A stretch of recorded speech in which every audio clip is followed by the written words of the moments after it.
Friends, welcome to Tamil tech explore. So இன்றைக்கி நம்ம பார்க்க போகிறது இந்த மார்க் Q ஏசியோட ரிவ்யூ தான். ஸோ நான் இதுக்கு முன்னாடியே ஒரு வீடியோ போட்டிருந்தேன்.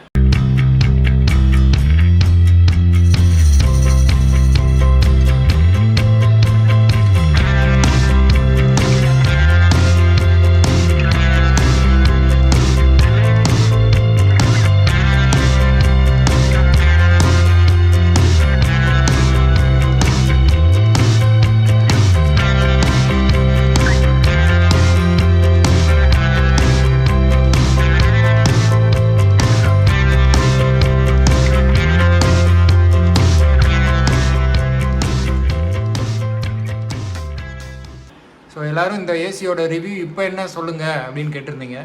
ஸோ நம்ம வாங்கி கிட்டத்தட்ட இது 2 இயர்ஸ்க்கு மேலே ஆக போகுது. ஸோ இது எப்படி ஒர்க் ஆகிட்டுருக்கு, இது வாங்கலாமா வேணாமா அப்படின்னு நினைக்கிறவங்களுக்காக தான் இந்த வீடியோ. ஸோ இதில் டீட்டெயில்டாக நான் சொல்கிறேன், இந்த ஏசி வாங்கினா ஒர்த்தா இல்லையா அப்படின்ட்டு.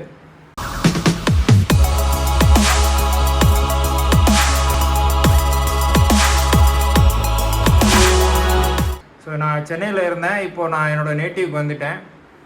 இங்கே வந்து அதே ஏசியாக ஃபிட் பண்ணியாச்சு. ஸோ நான் ஆன் பண்ணுறேன். ஸோ ஆன் பண்ணதுமே நமக்கு இங்கே டைமர் ஓடும்.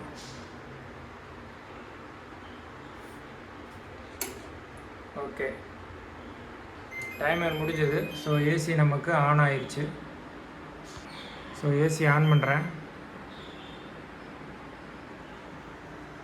ஸோ இந்த பிளிங்க் ஆகிற பாயிண்ட் வந்துட்டு கம்ப்ரெசர் வெளியே ரன் ஆக ஸ்டார்ட் பண்ணிகிட்ருக்கு அப்படின்னு அர்த்தம்.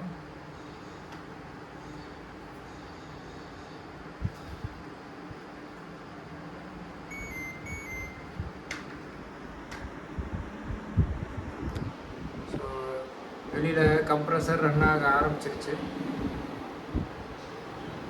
பிளிங்கிங் எப்போ ஸ்டாப் ஆகுதோ அப்போ தான் கம்ப்ரெசர் ரன் ஆக ஆரம்பிக்கும். ஸோ இப்போ ரன் ஆக ஆரம்பிச்சிருச்சு. ஸோ உள்ளே எப்படி இருக்குது அப்படின்னு காட்டுறதுக்கு நான் ஓப்பன் பண்ணுறேன். இப்போ ஆஃப் பண்ணியிருக்கேன்.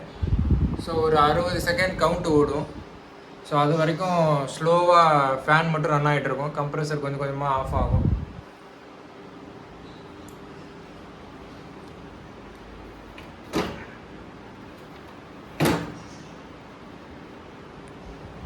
பாருங்கள், இங்கே வந்து டஸ்ட்டு கம்மி தான். ஸோ அதனால் ஃபில்டரில் ரொம்ப டஸ்ட்டெல்லாம் ஃபார்ம் ஆகலை. ஸோ நீங்கள் அடிக்கடி எந்த ஏசி வாங்கினாலும் ஃபில்டரை மட்டும் உங்கள் ஏரியாவோட டஸ்ட்டை பொறுத்து ஃபில்டரை மட்டும் நீங்கள் க்ளீன் பண்ணி போடுங்க. எனக்கு சென்னையை விட இங்கே டஸ்ட்டு கம்மியாக தான் இருக்குது. ஸோ ஆனால் காற்று தான் மேலே இருந்து இன்னாகுன்றதுனால மேலே தான் டஸ்ட் அதிகமாக ஃபார்ம் ஆகும். பார்த்தீங்கன்னா தெரியும், டஸ்ட்டு ஓரளவுக்கு தான் இருக்குது. ஸோ வீக்லி ஒன்ஸ் இதை க்ளீன் பண்ணி போட்டிங்கன்னா உங்களுக்கு கூலிங் இதை விட இன்னும் நல்லாயிருக்கும்.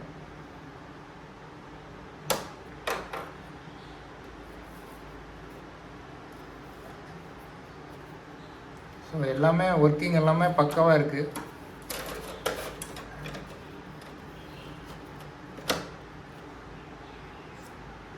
எந்த பிரச்சனையும் இல்லை இப்போ வரைக்கும். இது வரைக்கும் நான் சர்வீஸே பண்ணல இப்போ வரைக்கும்.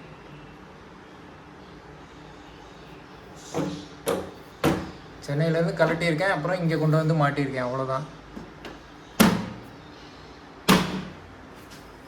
ஸோ அவ்வளோதான், எந்த பிரச்சனையுமே இல்லை. இப்போ திரும்ப ஏசியை ஆன் பண்ணிடுவோம். ஸோ இதில் ரிமோட்டில் டர்போ அப்படின்றத ஆன் பண்ணோன்னா இருக்கிறதுலே செம்ம ஸ்பீடாக நமக்கு சில்னஸ் கிடச்சிரும். டர்போ ஆன் பண்ணியிருக்கேன். ரூமை டக்குன்னு கூல் பண்ணிடும். ஸோ அந்தளவுக்கு எஃபெக்டிவாக தான் இருக்குது. ஸோ இதுக்கு முன்னாடி என்னோடய பழைய வீடியோ காட்டுறேன், இதோட அமௌண்ட்டு ரேட் எல்லாமே என்னென்ன வாங்கினேன், எப்படி இதை ஃபிட் பண்ணேன்றதுக்கு. ஸோ இந்த ஏசியோடு வர்ற காப்பர் பைப்பு, அவுட்டோர் யூனிட்டுக்கு போகிற காப்பர் பைப்பு எனஃபாக தான் இருக்கும். வெளியவே சுருட்டி தான் வச்சுருக்கோம் பாதியை. ஸோ எவரெஸ்ட்டில் இந்த ஸ்டெபிளைசர் வாங்குங்க. இப்போ வரைக்கும் பவர் இஷ்யூவே எனக்கு வரல. ஸோ இந்த ஸ்டெபிளைசர் பெஸ்ட்டாக இருக்குது. ஸோ இந்த மாதிரி வயரிங் பண்ணிக்கோங்க நீங்களும். ஒரு ட்ரிப்பர் பாக்ஸு மஸ்ட்டு. ஸோ இந்த மாதிரி வச்சு யூஸ் யூஸ் பண்ணுங்கள். ஏசி எந்த கம்ப்ளைண்ட்டுமே வராது. Maximum power issue, board issue தான் வரும். நீங்கள் இதை ரெண்டையும் பக்காவாக வச்சிட்டிங்கனாலே உங்களுக்கு ஏசி அது பாட்டுக்கு ரன் ஆகிட்டு இருக்கும், ஒரு பிரச்சனையும் வராது. ஸோ கூலிங் வந்துட்டு நல்லாவே இருக்குது. இது வந்து ஒரு சின்ன ரூம் தான், 10க்கு 10 விட கொஞ்சம் பெரிய ரூமு. ஸோ ஒரு 20 மினிட்ஸில் எனக்கு ரூமு ஃபுல் கூலிங் ஆகிடுது.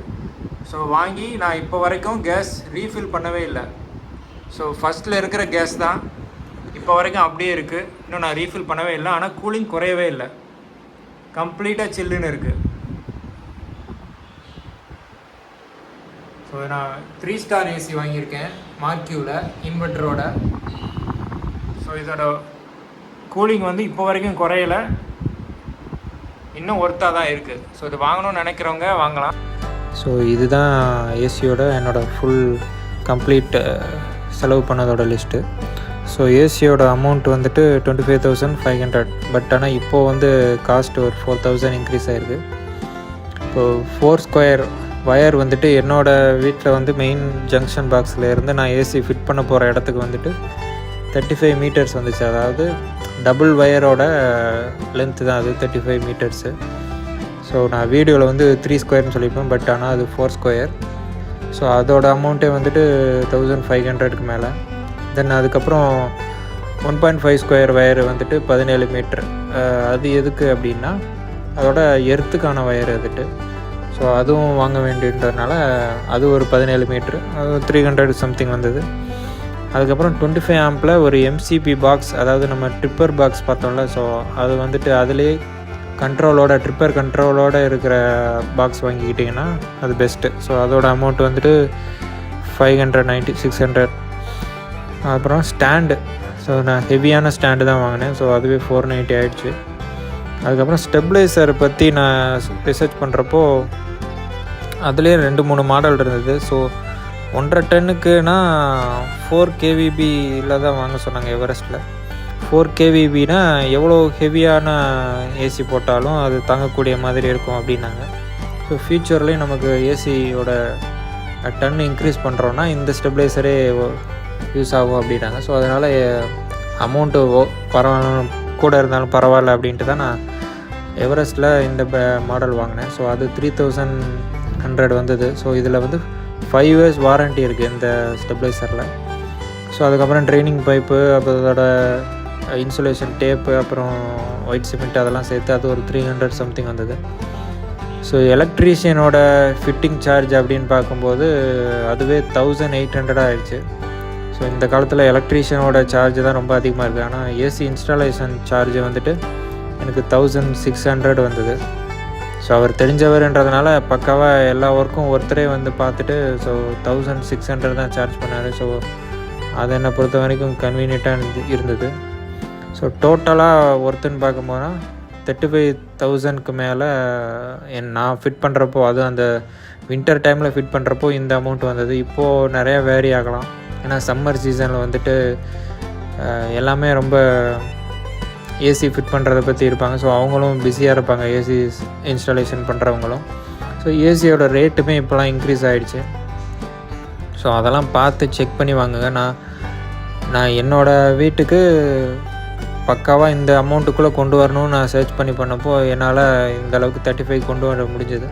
பட் நான் ஏசி ஃப்ளிப்கார்ட்டில் வாங்குறதுக்கு முன்னாடியே நான் வந்துட்டு குரோமா ஸ்டோரில் போய் செக் பண்ணேன். நிறையா ஸ்டோரில் செக் பண்ணுறப்போ நான் டோட்டலாக வர்ற இந்த அமௌண்ட்டுக்கு தான் அவங்க ஸ்டார்டிங் ஏசியே இருக்குது அப்படின்னு சொன்னாங்க. 32,000க்கு மேலே தான் ஏசியே ஸ்டார்ட் ஆகுது அப்படின்னாங்க. ஸோ நான் அதுக்கப்புறம் எல்லா இடத்துலையும் கேட்டதுக்கு அப்புறம் தான் நான் இந்த ஏசி வாங்கினேன். ஸோ ஒர்க்கிங் வைஸ் பார்க்கும்போது இந்த ஏசி வந்து பக்காவே ஒர்க் ஆகுது. ஸோ என்னோடய ரிவ்யூ பொறுத்த வரைக்கும் இது 5க்கு 4.5 நான் ரேட்டிங் கொடுப்பேன். ஸோ எல்லோரும் வாங்கி யூஸ் பண்ணிங்கன்னா இந்த ஏசி எப்படி இருக்குன்றத கமெண்ட்டில் சொல்லுங்கள்.